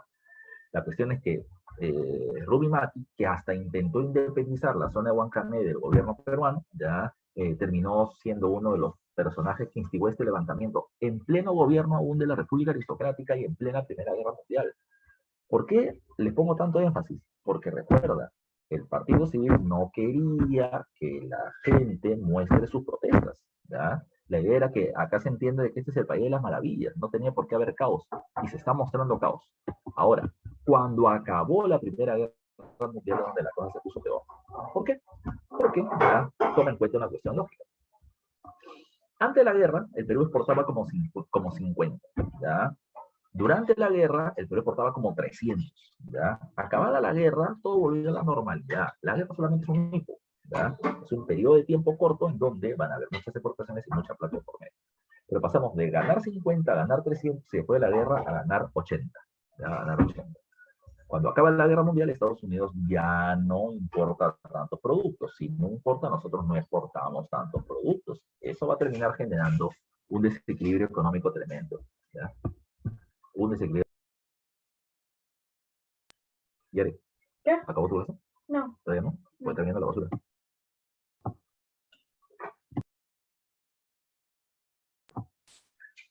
Ya, a ver. Sí, pues. A ver, entonces. Entonces, ¿qué es lo que va a estar, qué es lo que va a terminar pasando durante este periodo? Cuando acaba la guerra mundial, y repito, y se reducen las exportaciones, entonces es donde comienzan a aparecer las protestas. Uno, las empresas que se crearon para exportar productos a Estados Unidos se cerraron porque ya no había tanta exportación como antes. La gente que tenía chamba en esas empresas se quedó sin chamba porque la empresa donde estaba chambeando se cerró. Entonces hubo una crisis generalizada. ¿Ya? Una crisis generalizada. ¿Qué sucedió? ¿Ya? ¿Qué sucedió? Bueno, en este momento es donde las protestas, no del Puno, sino en las ciudades del país, sobre todo en Lima, comenzaron a hacerse muy notorias, ¿ya? Porque ahora la gente sí tenía tiempo para protestar porque no tenía chamba, ¿ya? Porque no tenía chamba. Entonces, ¿qué cosa fue lo que sucedió? ¿Ya? ¿Qué cosa fue lo que sucedió? Las protestas de los obreros exigían ahora las 8 horas de trabajo a nivel nacional, ¿ya? Repito, no es novedad, las 8 horas se vienen exigiendo por el movimiento obrero mundial, y en el Perú también, desde hace tiempo, y ahora sí se va a terminar logrando tener éxito. ¿Por qué? ¿Ya? ¿Por qué? Porque la situación, repito, era complicada, era complicada. Los obreros argumentaban, ¿por qué 8 horas? Creo que te lo dije la vez pasada. 8 horas porque tengo 8 horas para descansar, 8 horas para trabajar y 8 horas de ocio personal, lo que implica estar con mi familia, leer un libro, terminar estudiando. Lo que yo haga en esas 8 horas no es tu problema. Así que el tiempo dividido en 3 partes iguales, 8 horas para trabajar, punto. Era lo que se terminaba exigiendo. Además, y además, repito, las protestas crecieron porque la gente no tenía mucho trabajo y las protestas van a ser de huelgas indefinidas, ¿ya? Semanas enteras de huelgas de diferentes trabajadores exigiendo o metiendo presión al gobierno. El gobierno de Pardo se da cuenta de algo. Ya no hay la plata, ya no hay la plata por esta caída de las exportaciones como para poder mantener controlada la población. Por eso mismo es que Pardo va a terminar planteando, tomar una medida para calmar ya la protesta social. Y la medida fue dar las 8 horas de trabajo a nivel nacional, tanto para hombres como para mujeres. Además de establecer 2 puntos más. El reglamento del trabajo para mujeres y niños. ¿Qué decía el reglamento de trabajo para mujeres? Bueno, las mujeres trabajarán igual cantidad de tiempo que los hombres, pero, cuando la mujer esté embarazada, ya 1 mes antes y 2 meses después del parto, no trabajará y se le pagará su salario por igual. Y los niños van a terminar teniendo, los menores de edad, van a terminar teniendo un trabajo de menor cantidad de horas, ¿ya? Porque la prioridad es que ellos estudien, ¿ya? Además, se establece la libertad de cultos, ¿ya? O sea, por ejemplo, un luterano, un calvinista, un protestante, un testigo de Jehová, ya, por ejemplo, puede ahora levantar su templo y su religión será, digamos así, protegida por parte del gobierno. Ya no solo se apoya a la Iglesia Católica, ¿ya? Ahora, ¿qué es lo que sucedió? ¿Ya? ¿Qué es lo que sucedió? Lo que vamos a encontrar es esto, repito, en el gobierno de José Pardo como característica fundamental, ¿ya? No te olvides. Eso es lo que teníamos que trabajar. Otra cosa, como la crisis económica se había incrementado, la gente dijo que se vaya este presidente Pardo que está haciendo una serie de problemas. Porque, repito, como siempre, ante la crisis económica mundial, que se generan precisamente problemas en el país, la gente le echa la culpa al presidente, siempre.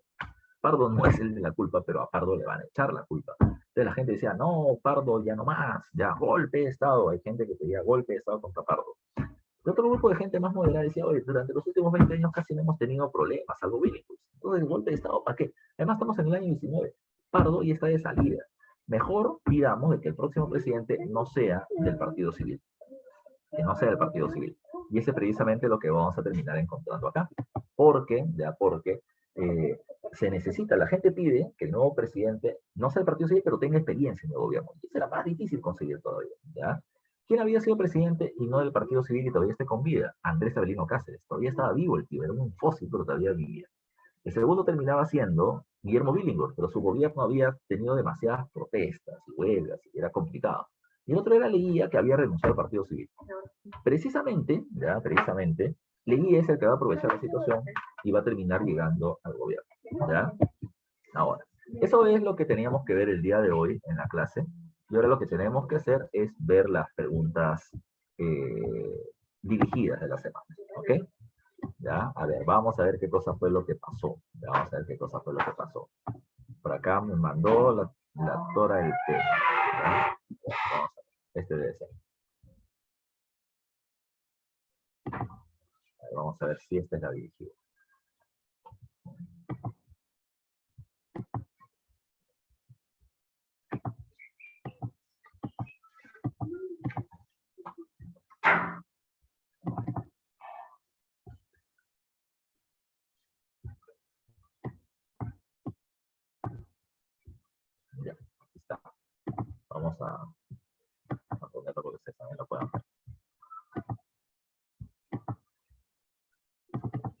dirigida la semana 24, República Aristocrática 2. Aquí está, vamos a ver. Dice, respecto a las siguientes proposiciones relativas a los hechos ocurridos durante el primer gobierno de Leguía, marque verdadero o falso. Dice, 1. Se promulgó a favor de los obreros la ley de accidente de trabajo. Eso termina siendo verdadero. Ya, la ley de accidente de trabajo es del primer gobierno de Leguía. Por lo tanto, con eso ya podríamos ver que la clave podría ser la A o la D. La segunda define, porque uno es falso y el otro es verdadero. Perú y Brasil demarcaron su frontera con el Tratado Velar de Río Branco, eso también termina siendo verdadero. Si eso es verdadero, entonces si la 1 y la 2 son verdaderos, esta debe ser la clave. Vamos a corroborar. 3. Se puso fin a la demarcación limítrofe con Bolivia con el Tratado Osma-Villazón. No, el Tratado Osma-Villazón sí es un tratado de límites, pero que no se logró aplicar durante el gobierno de López de Romaña, no con Leguía. ¿Se inició la lucha obrera por las 8 horas? Ya, no, eso se inició durante el gobierno de Pardo. ¿Ya? Continuó durante el gobierno de Leguía, pero no se inició ahí. Entonces, en la 1 la clave es la D. Siendo Billinghurst alcalde de Lima, ya entre el año 9 y 10 estableció medidas como el subsidio de los alimentos, la construcción de viviendas a bajo costo y la aprobación de beneficios sociales para los obreros. Estas medidas tuvieron como objetivo, es política, yo doy beneficios ahora para poder cosechar luego, como termina siendo la llegada a la presidencia de la República. Entonces dice acá, consiguió un respaldo de la base popular para las elecciones presidenciales de 1902. Aceptada ronda Catriana.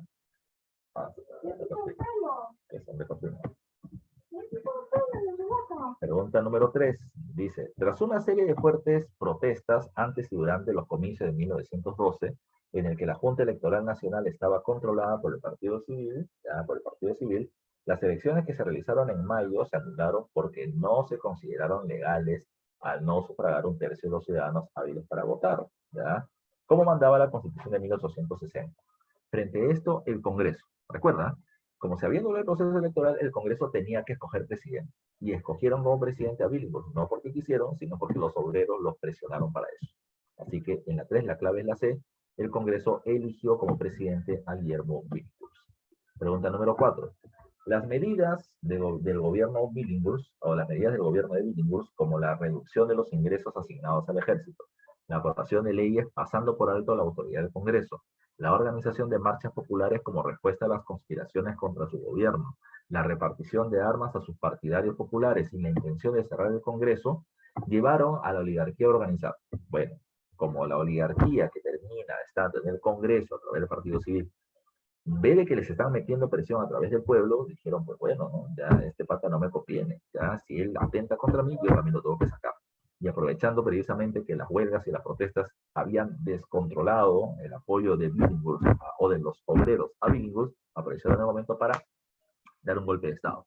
Entonces, con todo esto, se llevó a la oligarquía a organizar. ¿Cuál es la respuesta? La respuesta es el golpe de Estado con apoyo militar contra Billinghurst.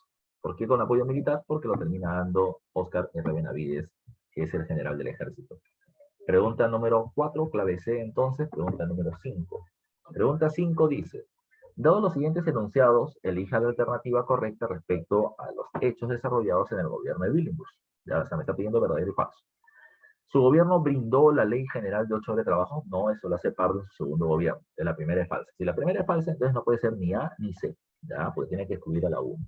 2. ¿Defendió los intereses de la oligarquía agroexportadora? Falso. Ya Billinghurst está peleado con la oligarquía que pertenece al Partido Civil y a otros partidos.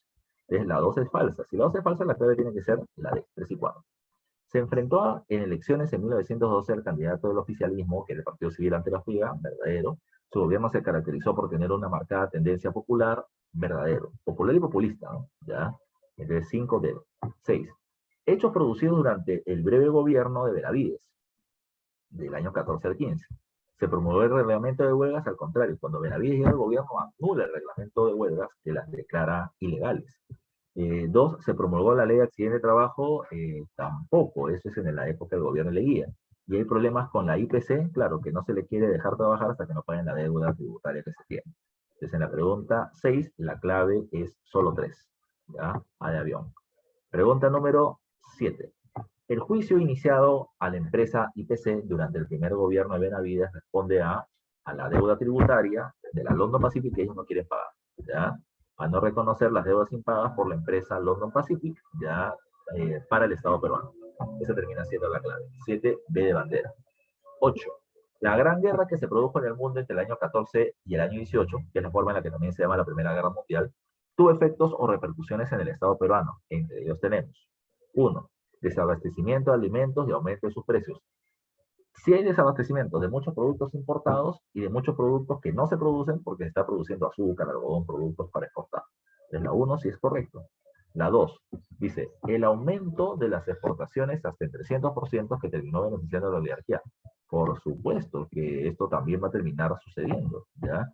Y va a terminar sucediendo porque ellos son los principales dueños de tierras que se beneficiarán del contexto de la época, ¿ya? Entonces, la 2 está bien, ¿ya? La 2 está bien. Ahora, profe, en el clave P1 y 2. Dice, 3, las primeras movilizaciones obreras. No, las primeras movilizaciones obreras terminan siendo de la época de Pardo, como fuerza, ¿no? Entonces, acá, ¿cuál sería? ¿Ya? La 1 y la 2 terminan siendo correctas. La que no es correcta es la 3. Entonces, debería ser entre las medidas ya que se presentan a continuación, no pertenece a esta época. ¿Ya? La que no pertenece a esta época es las primeras movilizaciones porque ya se venían produciendo desde antes. ¿Ya? Entonces, vamos a ponerlo 3 como lo falso. ¿Ya? Pregunta número 9. A partir de 1914, el capital norteamericano se hizo preponderante en la economía peruana, lo que significó. ¿Por qué es ese preponderante? Porque hasta el 14 dependíamos de Inglaterra, pero Inglaterra retira sus inversiones y los norteamericanos van entrando con fuerza. Entonces, ¿qué cosa implica eso? Que vamos a depender de ellos y que vamos a depender cada vez menos de Inglaterra. Entonces, ¿qué sucedió? Lo que va a suceder acá es lo que está en la alternativa D. Hay un desplazamiento del capital británico. Cada vez dependemos menos de Inglaterra para depender más de los Estados Unidos. 9 de dedo. Y finalmente dice, 10. El incremento notable del precio de materias primas, producto de la Primera Guerra Mundial, fue en el contexto internacional dentro del cual se desarrolla esta guerra, ¿ya? O la rebelión de Rumimaki, que estalló en Puno como parte de los conflictos entre las comunidades y los amonales debido a, ya te dije, el abuso permanente sobre la población indígena de la región y además de eso el precio del alza de la lana en la que ellos no se veían beneficiados. Entonces dice, acaparamiento de tierras por parte de los amonales. Claro, ellos tenían más tierras y perjudicaban al pastor que no podía criar más ganado para beneficiarse en la época. Está bien. El establecimiento de autoridades eclesiásticas en Puno. Autoridades eclesiásticas son sacerdotes. No, ese no era el problema. La aplicación de una reforma agraria, no hubo reforma agraria sino hasta la época de Velasco. Y la presencia de las empresas mineras y petroleras en el sur, no es una región petrolera la zona de Puno que digamos, ¿ya? Así que la mejor clave está en la alternativa A, ¿ya? Y es clave A, por lo tanto, ¿ya? Eso es lo que teníamos que ver por el día de hoy, muchachos. Lo demás son tus domiciliarias. Eh, Ahorita les voy a ir diciendo cuáles son sus domiciliarias, pero está para que ustedes la puedan realizar hasta mañana. Ahorita les voy a terminar pasando los números de las preguntas, aunque ya aparece. Pregunta 1, pregunta 3, pregunta 5, vamos a suponer así, y tú tienes que marcar solamente la clave tomando en cuenta este material. Vayan por favor a su aula virtual, que supongo que varios ya han estado entrando. Refresquen su aula virtual para que no tengan problemas y vamos a resolver el temático del día de hoy. ¿Ya? A ver, vayan entrando a la aula virtual, por favor me confirman si pueden entrar sin ningún tipo de inconveniente. ¿Ya? A ver, confirmen por favor que pueden entrar sin problemas. Selección.